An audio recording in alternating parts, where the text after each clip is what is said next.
नमस्कार, knocking-news.com में आपका स्वागत है। मैं हूं गिरिजेश वशिष्ठ। बहुत सारे डॉट्स जो हैं वो अब कनेक्ट होने लगे हैं और जो मामला पहलगाम का हुआ है उसके पीछे की कहानी कुछ कुछ दिखने लगी है। कुछ कहानी ऐसी है जो हम यहाँ बयान कर सकते हैं और कुछ कहानी ऐसी है जिसको हम बयान नहीं कर सकते हैं। लेकिन कुछ सूत्र साफ हाथ में आ रहे हैं जो बताते हैं कि कहानी ये कुछ और है। पाकिस्तान के रक्षा मंत्री ख्वाजा आसिफ के ट्विटर अकाउंट को भारत सरकार ने ब्लॉक कर दिया। ब्लॉक करने का कारण बताया गया है कि वो भारत के ऊपर ये आरोप लगा रहे थे। उन्होंने ये आरोप लगाया था, एक ट्वीट किया था कि ये हमला भारत ने कराया। ये पूरा पाकिस्तान बार बार कह रहा है, लेकिन अकाउंट गिनती के ही ब्लॉक हुए, उसमें उनका भी एक है। लेकिन ख्वाजा क्या ऐसा बोल गए हैं जो अपने आप में आपके कान खड़े कर देगा, आपके एंटीना को एक्टिवेट कर देगा? और वो क्या है जिसके कारण ख्वाजा ने सनसनी मचा दी है और अब पूरी दुनिया चाहती है कि ख्वाजा इस मामले पर चुप हो जाए? तो हुआ ये है कि ख्वाजा यूनुस ने एक बयान दिया है। उस बयान में उसने कहा कि भारत ने बहुत बड़ी गलती की, माफ़ कीजिए, पाकिस्तान ने बहुत बड़ी गलती की कि वो अमेरिका, ब्रिटेन जैसे दुनिया के दुष्ट ताकतों के हाथ में एक रफ स्टेट बन के रह गया और उसने आतंकवादी ऑपरेशंस को उनके कहने पर अंजाम किया या दिया। अब हम इस चक्कर में फंसने वाले नहीं हैं। ये बयान एक बड़ा बयान था जो सीधे सीधे ये बताता था कि पाकिस्तान के ज़रिए भारत में आतंकवादी गतिविधियों के पीछे CIA का हाथ रहा है। CIA यानी अमेरिका की जासूसी संस्था, उनकी रॉ, यानी भारत के अंदर जो आतंकवाद हुआ उसके पीछे अमेरिका का कहीं ना कहीं हाथ था। ये उसने स्वीकार किया। उसकी स्वीकारोक्ति के बाद योजना पटेल हैं हमारी, जो संयुक्त राष्ट्र में, योगना पटेल लिखते हैं उनको लोग, हमारी प्रतिनिधि हैं, और उन्होंने इस पर संयुक्त राष्ट्र में एक सख्त जवाब दिया और कहा कि पूरी दुनिया ने पाकिस्तान के मंत्री को ये खुद स्वीकार करते हुए सुन लिया है। इससे साफ होता है कि पाकिस्तान एक रफ स्टेट है, दुष्ट राष्ट्र समझ लीजिए, जो वैश्विक आतंकवाद को बढ़ावा देता है, क्षेत्र को अस्थिर करता है। यानी भारत ने जो कहा उसमें वो जो CIA के लिए करता है या अमेरिका, ब्रिटेन के लिए करता है, इस वाले हिस्से पे चर्चा ना करके हमने संयुक्त राष्ट्र में कहा कि पाकिस्तान स्वीकार कर रहा है कि वो भारत में डिस्टर्बेंस क्रिएट करता है। लेकिन इस बयान का काफ़ी महत्व है। इस बयान का महत्व इसलिए कि अगर किसी देश का रक्षा मंत्री ये बोल रहा है कि उसका देश आतंक फैलाता है और लंबे समय तक वो दुनिया भर में जो आतंकवाद की गतिविधियां हैं आसपास के देशों में, उनको अमेरिका और ब्रिटेन के कहने पर अंजाम देता रहा है, तो ये अपने आप में एक बड़ी स्वीकार्योक्ति है। अब इससे आप समझें कि रफ स्टेट क्या होता है। पहले रफ स्टेट समझेंगे ताकि आपको बाकी चीज़ों के बारे में समझ में आएगा। एक ऐसा देश जो उन्होंने रफ स्टेट स्वीकार किया, इसलिए एक ऐसा देश, रफ मतलब रफ, ऐसे जो रफियन होते हैं ना, गुंडे होते हैं, वैसा, मतलब कानून वानून को मानना नहीं, नैतिकता नाम की चीज़ नहीं, आतंकवाद को समर्थन देना और अन्य देशों की स्थिरता के लिए खतरा पैदा करना, ये उन्होंने पाकिस्तान के लिए कहा है। अब आप समझिए कि किस तरह से अमेरिका, मैंने तो आपको वीडियो बना के बताया था कि कई बार बना चुका हूँ कि अमेरिका का एक बड़ा सपना है कि भारत के अंदर इस्लामिक टेररिज्म खड़ा हो जाए, क्योंकि मुझे ऐसा लगता है कि अफ़गानिस्तान में उनकी दुकान उठ चुकी है और बाकी जगहों पे भी ओसामा बिन लादेन ख़त्म हो गया, जिसको लोग कहते थे उन्होंने खड़ा किया सऊदी अरब की मदद से। तो अब अमेरिका को चाहिए कोई ऐसी जगह जहाँ से, अब जैसे हालात वहाँ चल रहे हैं, जैसी दुर्दशा चल रही है, अब हालत यह है कि अमेज़ॉन जो है उसने अपने साइट पे लिख दिया कि भैया इतने का माल, इतना ड्यूटी है ये ट्रंप की। तो ट्रंप नाराज़ हो गए हैं, वो मतलब आपस में लड़ रहे हैं, ये तीनों पूरा गैंग जो है आपस में ये कह रहे हैं कि ये बर्दाश्त नहीं किया जाएगा, फलां टीम का, वो अमेज़ॉन के खिलाफ एक्शन लेने की बात कर रहे हैं, व्हाइट हाउस की प्रवक्ता ने कहा है। खैर, तो दुर्गति चल रही है क्योंकि बहुत महंगाई बढ़ा ली इन्होंने अपनी पॉलिसी से, तमाम चीज़ों से। अब अमेरिका का इतिहास अगर आप देखें तो जब जब आंतरिक समस्याओं से जूझा, उसने बाहर समस्याएं खड़ी की और उनकी तरफ ध्यान डाइवर्ट किया। तो मैंने आपको बहुत पहले बताया था कि अमेरिका की कोशिश रहती है, और इंदिरा गांधी की हत्या के समय इंदिरा गांधी का खुद का इंटरव्यू कि कुछ विदेशी शक्तियाँ भारत को अपने अपने बताए रास्ते पर चलाना चाहती हैं और भारत एक स्वतंत्र मार्ग लेता है, तो वो उन विदेशी कंपनियों को, उन विदेशी शक्तियों को अच्छा नहीं लगता है। खैर, अब ये जो कहानियाँ हैं ये बताती हैं कि भारत, हमारे यहाँ पे अमेरिका पाकिस्तान के माध्यम से आतंकवाद को समर्थन देता रहा है। अब थोड़ा हाल के घटनाक्रम को देख लेते हैं, फिर इतिहास पे चलेंगे। खालिस्तान का आंदोलन कनाडा और अमेरिका से ही हमेशा पोषित हुआ है। ये बात 84 में भी भारत ने कही है और ये बात लगातार भारत कहात कहता रहा है। अब जरा कम कहता है, अब कहने से बचता है।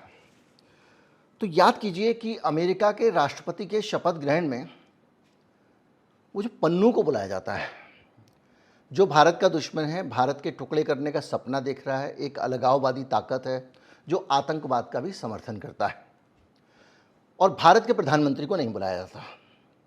इससे आप अंदाज़ा लगाएं, मैं कई बार अलग अलग वीडियोस में, आपको आज भी मैं कुछ डाल दूंगा, क्लिप्स शेयर कर चुका हूं कि किस तरह से जो मुजाहिदीन थे अफ़गानिस्तान के, वो बैठ के अमेरिका के राष्ट्रपतियों से मीटिंग किया करते थे। जैसे जेलेंस्की का व्हाइट हाउस के से जो वीडियो आया था जहाँ पहले जेलेंस्की ने ट्रंप और वो सब तनातनी हो गई थी, वैसे ही वीडियो जॉर्ज बुश के साथ में उनके हैं। तो आतंकवाद को बढ़ावा देना, समर्थन देना अमेरिका के लिए नई बात नहीं है। 70 से 80 के दशक में उसने लगातार अस्थिरता फैलाने की कोशिश की। जो क्लासिफाइड डॉक्यूमेंट 2018 में रिलीज हुए हैं अमेरिका से, वहाँ पे एक समय के बाद में जो आपके गुप्त दस्तावेज हैं उनको सार्वजनिक करना होता है।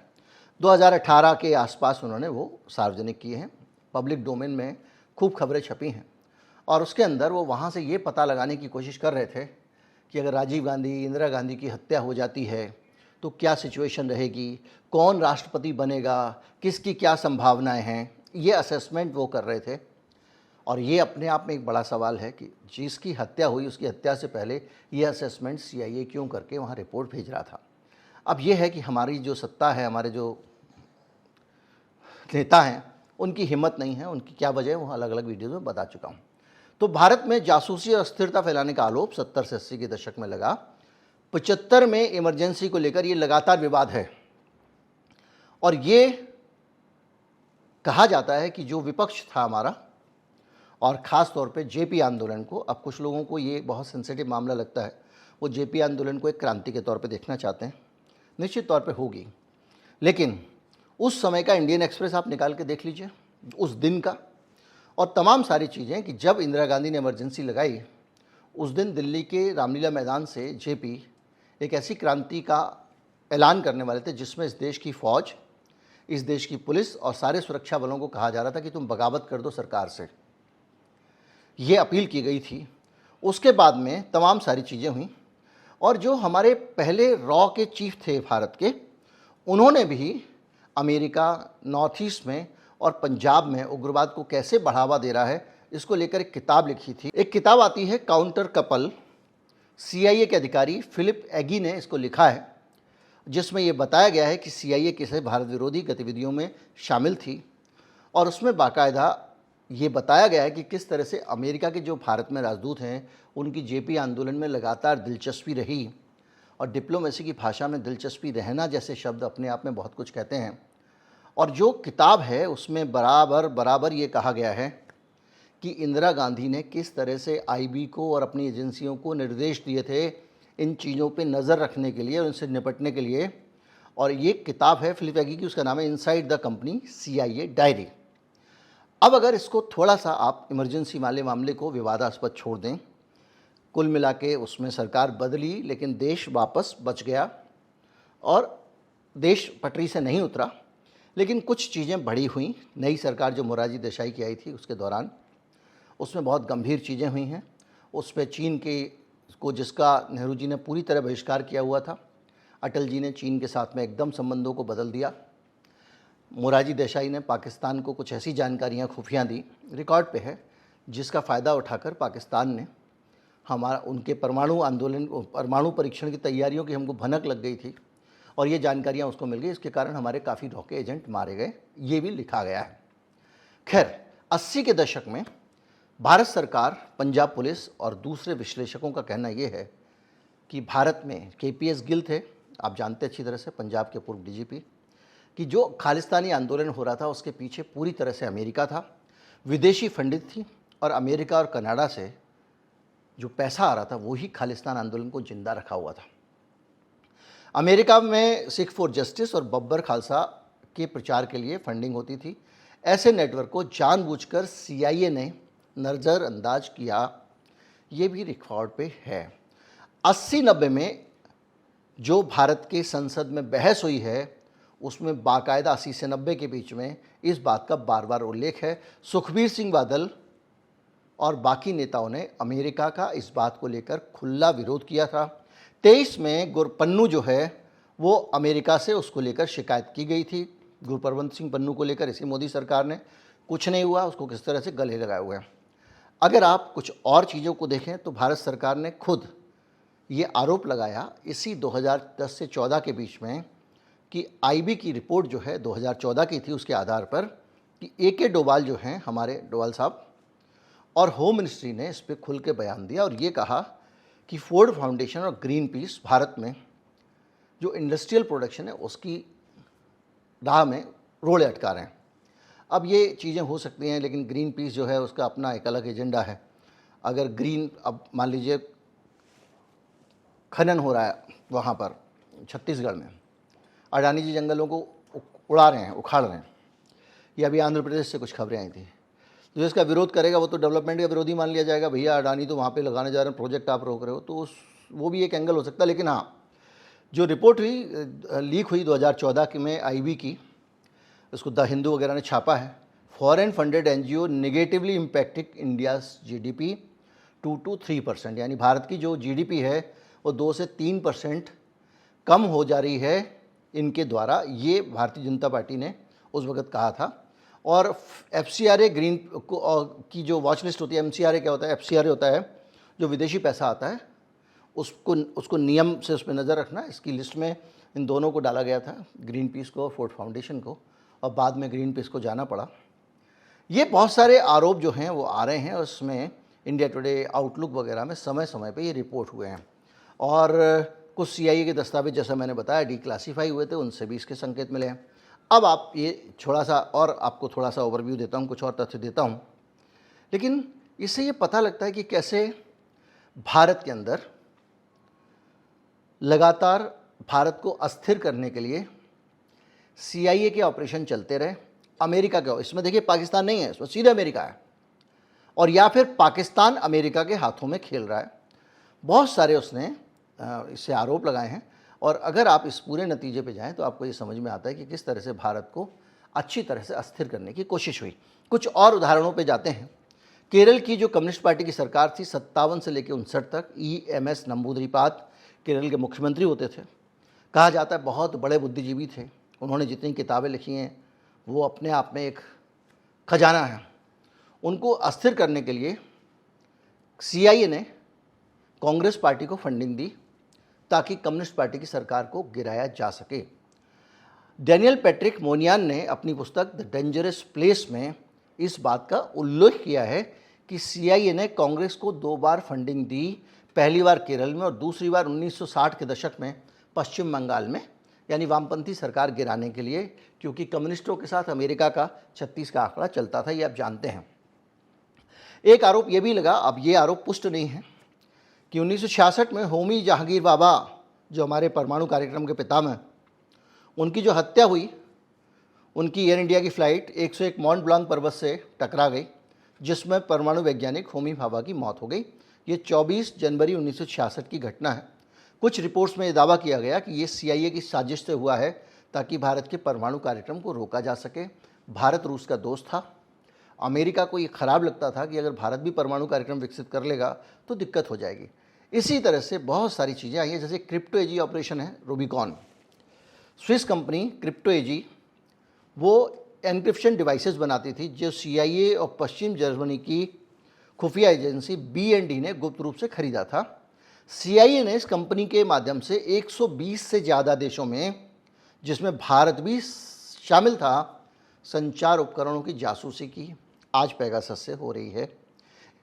कैसे हो रही है? कोई अपना ही करा रहा है, और इजराइल के ज़रिए हो रही है। तो यहाँ से हमारी जासूसी होकर डेटा इजराइल जा रहा है और इजराइल से वो डेटा जिन करा रहे हैं उनके पास आ रहा है। वॉशिंगटन पोस्ट और दूसरी मीडिया रिपोर्ट में ये बाकायदा एक्सपोज हो चुका है। जिसकी कटिंग है मैं आपको लगाता रहूँगा। आतंकवाद का समर्थन लगातार पाकिस्तान की मदद से करते रहे हैं ये लोग। 89 से 89 के बीच में CIA ने अफ़गान मुजाहिदीन को समर्थन दिया, उनको स्टिंगर मिसाइल दी हुई थी, कंधे पर रख के जो मिसाइल चल सकती है हवाई जहाज़ गिरा ले, अमेरिका ने दी थी। इन मुजाहिदीनों ने कई सारे आतंकवादी समूह थे जो भारत में हमलों को अंजाम दे रहे थे, भारत में उन्होंने अटैक किए। जेम्स मैटिस ने इस पे बाकायदा लिखा है लॉन्ग वार जर्नल में, और उनके आतंकवादी समूह के साथ संबंधों की बात सामने आई है। ये है रिकॉर्ड।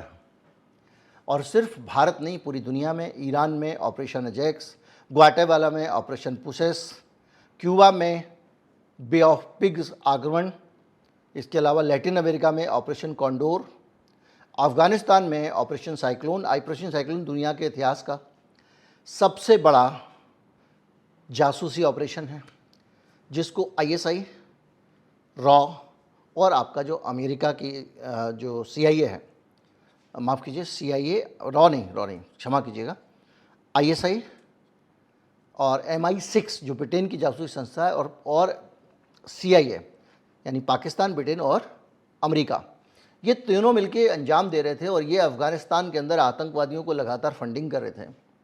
इतना पैसा फंड किया गया है कि पूरी पाकिस्तान की इकोनॉमी उस पैसे से चलने लग गई थी। जब ट्रंप ने अभी उस ऑपरेशन को बाइंड अप किया, उसके बाद पाकिस्तान की आर्थिक स्थिति किस तरह बिगड़ी आप देख लीजिए। मैंने जब किया था तभी ये वीडियो बताया था कि इसके बाद इनकी स्थिति बिगड़ने वाली है। लीबिया में गद्दाफ़ी की जो सरकार है उसको गिराने के लिए CIA ने विद्रोहियों को समर्थन दिया, और वहाँ पर ISIS ने इसी वजह से जगह बनाई क्योंकि ISIS जैसे आतंकवादी संगठनों को खड़ा किए बगैर लीबिया की सरकार नहीं बदली जा सकती थी। सीरिया में टिम्बर साइकामोर हुआ, उसमें बशर अल असद के ख़िलाफ़ फ्री सीरियन आर्मी को फंडिंग और हथियार दिए गए, जिसमें गृह युद्ध हुआ, लाखों लोग मारे गए, लाखों विस्थापित हुए। इंटरसेप्ट में बाकायदा वॉशिंगटन पोस्ट में ये खबर लिखी गई है, इंटरसेप्ट में और वॉशिंगटन पोस्ट में। फीनिक्स प्रोग्राम हुआ वियतनाम में, वहाँ पे भी कॉन्गो प्रत्युत्तर के साथ इन्होंने ये किया। कुल मिला के इन्होंने बड़ी संख्या में दुनिया भर में आतंकी ऑपरेशंस को सपोर्ट किया है।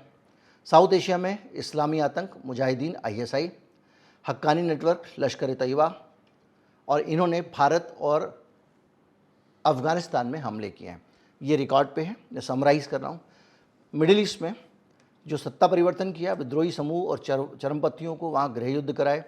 इसके साथ लैटिन अमेरिका में तानाशाहों को समर्थन दिया, पैरामिलिट्री डेथ स्क्वाड बनाए, जबरन कई लोग गायब कर दिए गए, कई लोगों को यातना दी गई।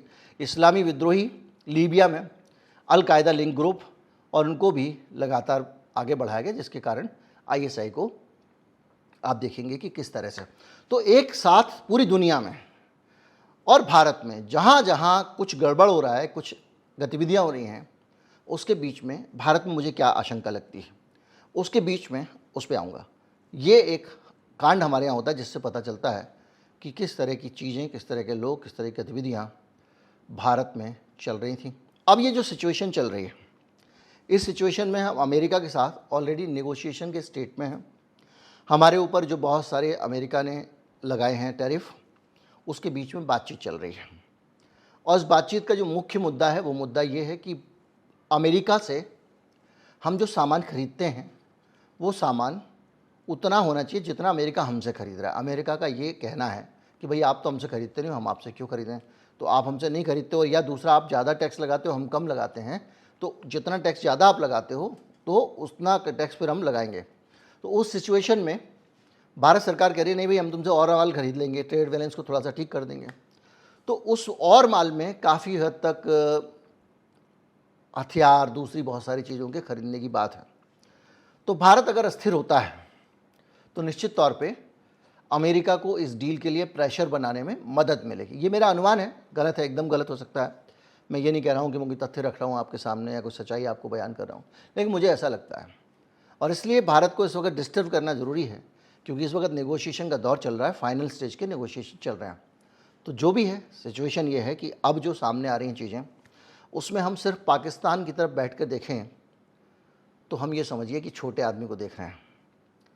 पाकिस्तान अगर दाऊद का आदमी है तो अमेरिका दाऊद है। जो कुछ भी भारत में हो रहा है, जो गतिविधियां हो रही हैं, इस पूरे के पूरे डेटा को देख के और पूरी हिस्ट्री को देख के हमको साफ लगता है कि ये गतिविधियां हो ना हो, कहीं ना कहीं अमेरिका की इसके अंदर इन्वॉल्वमेंट से भी इनकार नहीं किया जा सकता। क्योंकि ये जो आतंकवादी घटना हुई है, इसने भारत की आत्मा पे हमला किया। इसने भारत को, भारत की जो ताकत है सबसे बड़ी, वो क्या है? हिंदू मुसलमान मिल के रहते हैं, उनको लड़ाने की कोशिश की। और वो पूरा का पूरा एक इकोसिस्टम, बहुत सारे लोग जो अमेरिका के नज़दीक माने जाते हैं, उन्होंने बहुत झुट के इसको बांटा। इसमें हिंदू मुसलमान करने की कोशिश की, धर्म देख के मारा, जाति देख के नहीं मारा, ये सब आपने देखा, बहुत सारी चीज़ें हुई, बांटने की कोशिश की बेसिकली। तो ये सब चीज़ें कहीं इशारा करती हैं, और इशारा ये करती हैं कि ये भारत है जो एक रहा है, एक रहेगा। मिलजुल के हम लड़ना जानते हैं तो हम लड़े, और हमारा कोई कुछ नहीं बिगाड़ पाया। लेकिन ये पक्का है कि जो होता है उससे बहुत कम हमको दिखता है। अंदर ही अंदर बहुत सारी चीज़ें चल रही होती हैं। अभी आने वाले समय में बहुत सारे खुलासे होंगे, बहुत सारी चीज़ें आएंगी। लेकिन पाकिस्तान के रक्षा मंत्री के मुंह से जो निकल गया, उसके बाद वो यही कह रहे होंगे जो इस वीडियो में है। नमस्कार, जय हिंद। कैसे करूं? घर पे चलो मेरे। अच्छा घर पे चल। तो गाली कैसे दे रहा है तू? भैया मेरे मुंह से निकल गई, क्या बताऊं तो भैया। गाली तो मुंह से निकलती है, गाली तो मुंह से निकलती है।